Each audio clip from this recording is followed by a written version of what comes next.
So from an educator's perspective, again, in terms of making sure that students are in fact engaging in a productive way with a group assessment, there could be several strategies put into place to evaluate and check progress. All of those kind of strategies should initially be communicated to the students in terms of, or as part of the expectations that we have of them.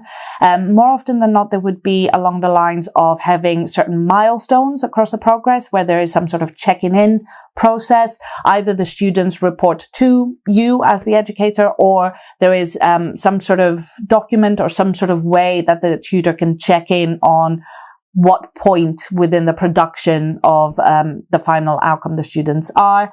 There are techniques as asking students to check in or send in short reflections on how they are doing as part of the team, but also ensuring that there is an opportunity for them to demonstrate how they're meeting milestones as they go along.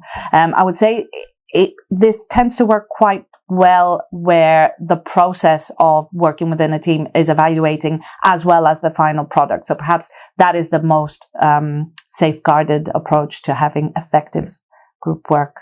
So in terms of assessing group work and assessing group work effectively, there's a variety of different ways that we see across college educators apply, or a variety of strategies. There's quite a bit of discussion around whether or not it is better to focus on the process of working within the team on its own and evaluate this and assign grades and assess this ultimately, or whether or not it's worthwhile focusing solely on the product and the final outcome. And also there are options where each element of the process is evaluated and awarded. Another frequently met question is whether or not we value individual student contributions, and that is what is ultimately assessed. So the students end up receiving an individual mark, or do we only look at the group effort and assign the whole group the same grade based on any element of the group assessment and how they've addressed it. There's no right or wrong way to go about this. It all ultimately depends on what the goal of that group assessment is, thinking about the overall learning design and how it fits with the module or the program.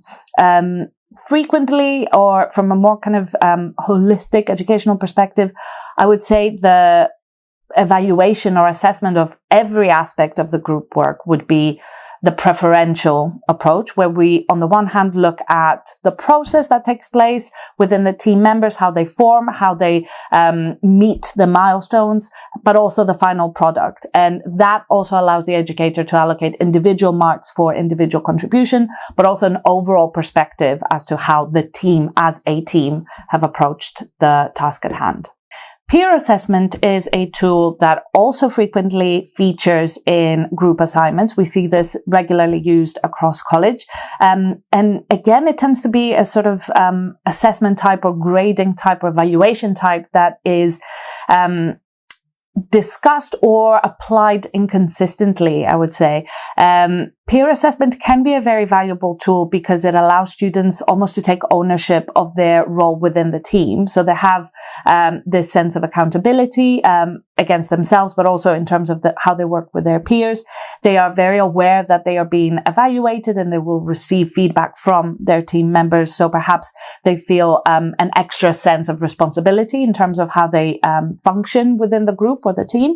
But also it can go quite wrong in some occasions where students almost attempt to game the system, as it were, and they might agree within the team of how they're going to approach the peer assessment element so that they can increase the overall grade.